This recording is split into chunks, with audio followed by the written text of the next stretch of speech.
Good morning everyone and welcome po sa ating daily morning devotional.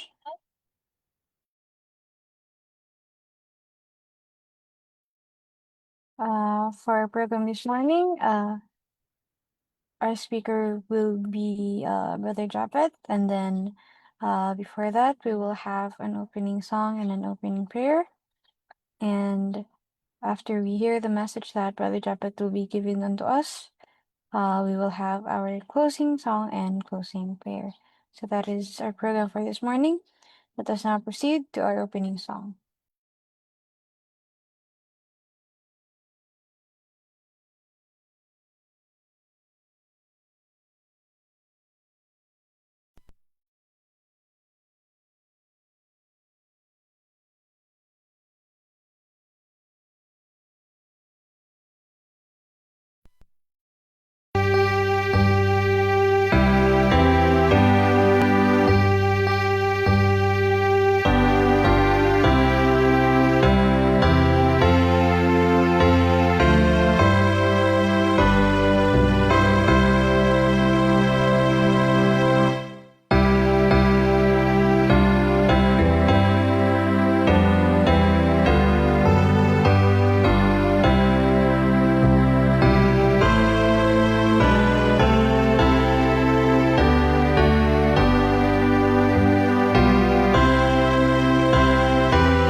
Shall we pray? Heavenly Father, we thank you once again for guiding us at night and giving us your life and strength. And as we study the word, we once again invite their presence to be with us and guide our speaker as he break the bread of life today.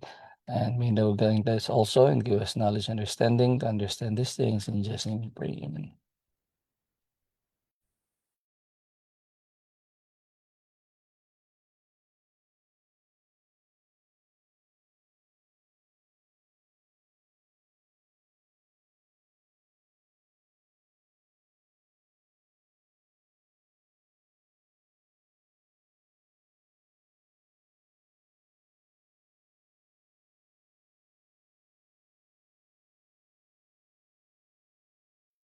Magandang umaga po sa ating lahat and welcome po sa ating devotional. Title po ng ating devotional ngayon is Watch and Pray. Tayo po sa Ephesians 6 verse 18.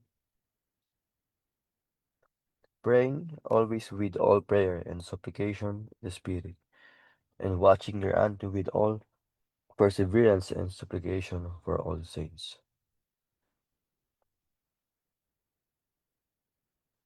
Prayer and watching thereunto are necessary for advancement in the divine life. Your only safety is to live like a watchman. Watch and pray always. Oh, what a preventive against yielding to temptation and falling into the snares of the world.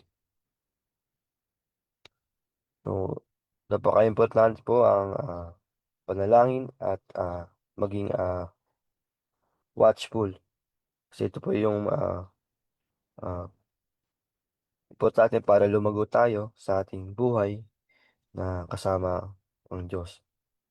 At ito yung ating tanging kaligtasan ah, para mamuhay bilang isang Kristiyano at kailangan nga po natin maging mapagbantay sa lahat ng nangyayari at yun maging ah, manalangin palagi. At ito yung grabe daw po ang tulong dito para hindi tayo madaling matukso at hindi tayo agad mahuhulog sa mga bitag ng mundo. Take heed, watch and pray. No, yun nga ito sinasabi sa Marcos 13 verse 33 na mag-ingat kayo at magbantay at manalangin. Sabi dito, first you are to watch. Watch lest you should speak hastily, fretfully, and impatiently. Watch lest pride should find a place in your heart.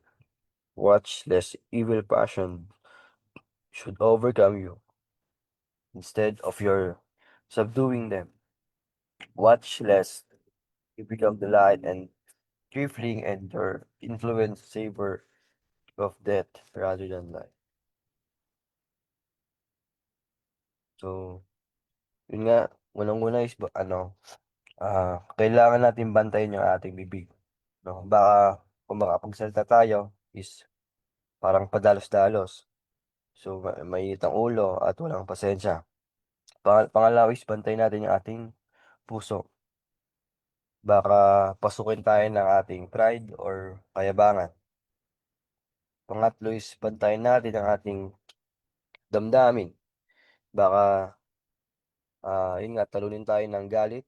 Maunahan tayo ng ating emosyon. Yung inggit, lust, at yun nga, imbis na tayo ay manalo sa kanila is ah nauna na sa atin yung ating mga emosyon. At yan, bantayan din natin ang ating ugali. Baka masobran nga tayo sa ating pabiro at walang kwenta at imbis na makatulong sa iba. So, imbis na maging light tayo, is tayo pa mismo ang nangunguna sa mga tao na puro sa mga kalokohan. And second, you are to pray. Jesus would not have enjoined this upon you unless there was actual necessity for it. It is well known to him that of yourself you cannot overcome the many temptations of the enemy and the many snares laid for your feet. He has not left you alone to do this, but has provided a way that you can obtain help. Therefore, he has bid you to pray. At yun nga, the second is manalangin tayo. So, inutos ito ni Jesus na kasi alam niyang kailangan natin ito. Alam ni Jesus na hindi natin kaya mag-isa na labanan ang tukso ng kaaway at mga patibong sa buhay. Pero yun nga na ang pangako ng Diyos na hindi tayo kailanman papabayaan. So, binibigyan niya tayo ng paraan para humingi ng tulong. At yun nga, yun ay ang panalangin. Kaya sinasabi dito na manalangin tayo.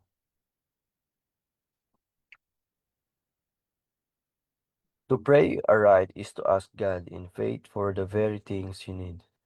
Go to your chamber or in some retired place and ask your Father for Jesus' sake to help you. There is power in that prayer that is sent up from a heart convinced of its own weakness, yet earnestly longing for that strength that comes of God. The earnest, fervent prayer will be heard and answered.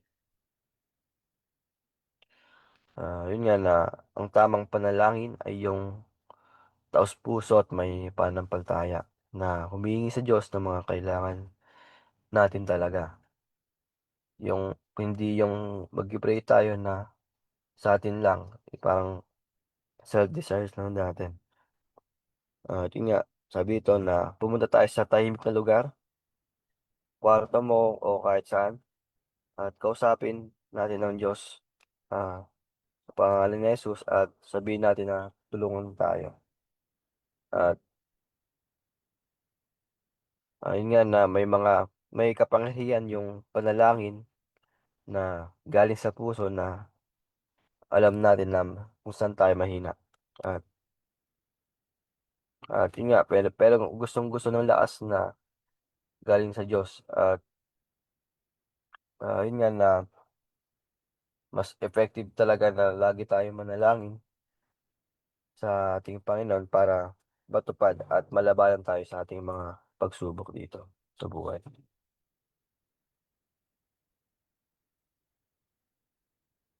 Faint not, cast yourself at the feet of Jesus, who has been tempted and knows how to help such as are tempted. Plead your case before God through Jesus until your soul can with confidence rely upon Him for strength, and you feel that you are not left to do the work of overcoming alone. God will help you. Angels will watch over you. But before you can expect this help, you must do what you can on your part. Watch and pray. So, pinapaalalan tayo na huwag tayong susuko. Yun nga na lagi tayong kumapit sa ating Panginoon dahil alam niya na kayang-kaya natin yung mga pagsubok sa buhay at yung mga temptation na naranasan natin. At yun nga, naranasan din naman niya kasi ang mga tukso, kaya alam niya kung paano ka tutulungan. Yun nga na kailangan nga natin ipaglaban kasama ang ating Diyos. At sa pamagitan ni Jesus at yun nga na gawin daw natin to na parang yan laging lagi tayong magkasama at lagi nandito ang Diyos para tayo ay tulungan. At yun nga sa bawat labanan naman po dito is hindi naman po tayo niyan pababayaan. At yun nga sabi pa dito na pero bago natin asahan yung tulong ng Diyos is kailangan gawin muna natin yung part natin. So ano nga yung part na yun? Is yun yung magbantay at manalangin.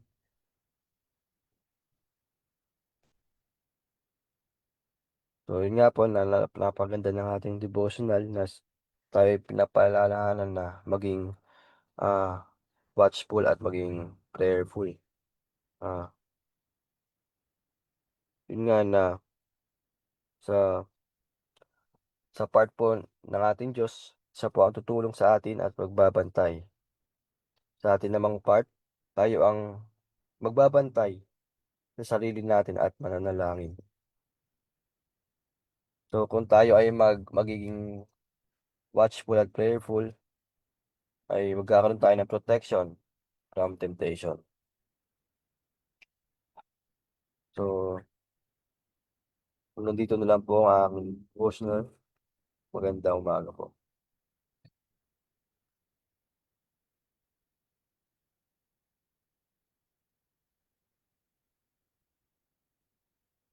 Yan, thank you so much po, Brother Japhet. So, sa pang-araw-araw nga po natin na pamumuhay, kailangan natin maging watchful and prayerful katulad ni Daniel. So, ah, um,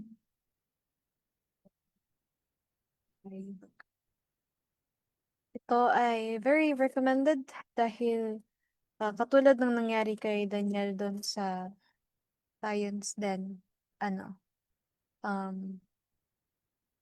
naging prayerful lang siya.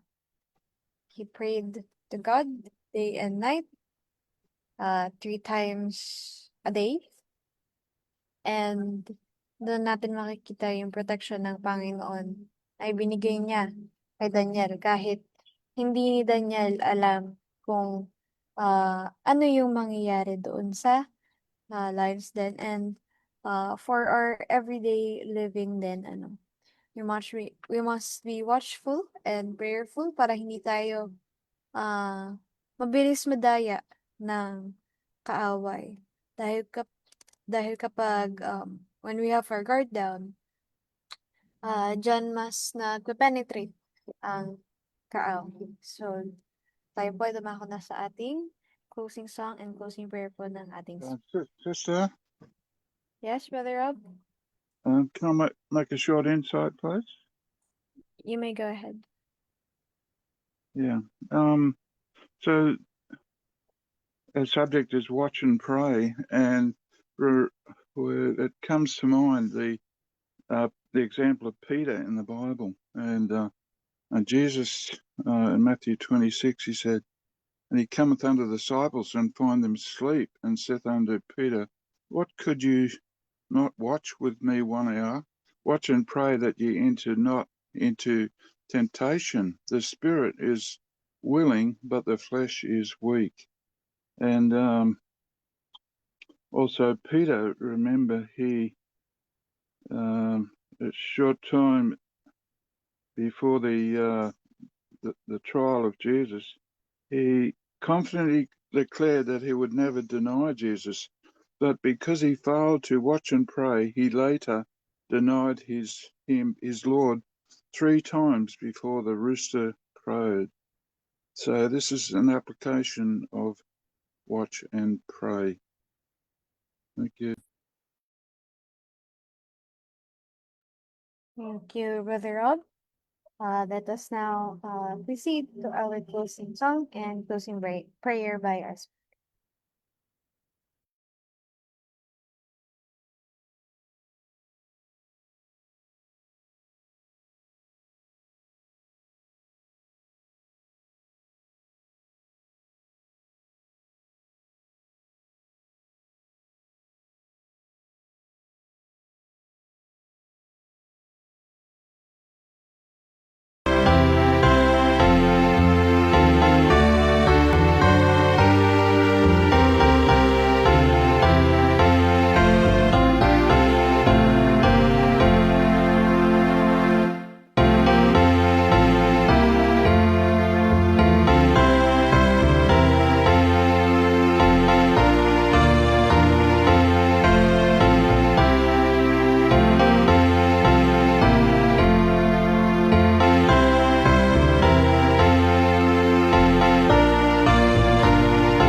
Ngayon tayo po'y manalangin. Pagpala Diyos ng kastasang panalangin, maraming salamat po sa araw na ito na kami po ay tulungan na kami po ay maging watchful at maging prayerful. Naway tulungan niyo po kami na maging alerto sa aming mga sarili. Bantayan niyo po, mabantayan po namin ang aming mga salita, puso at ugali.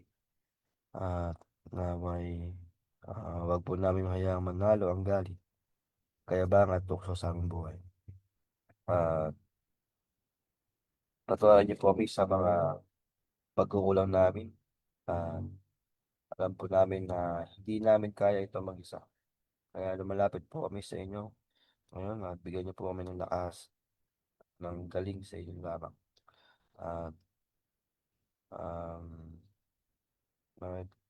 tulungan niyo po kami na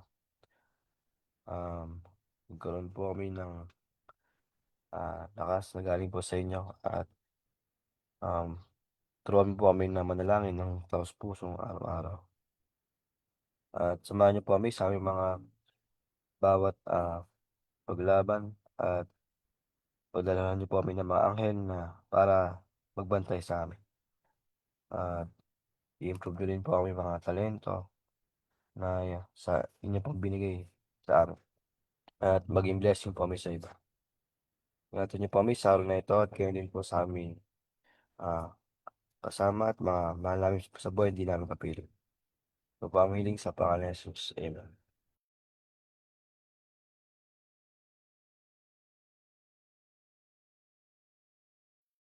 At dito na po natatapos ang ating devotional para sa umagang ito. Maraming salamat po sa mga sumama sa amin dito sa Zoom and sa mga nanonood po sa Facebook Live. Good day everyone and God bless.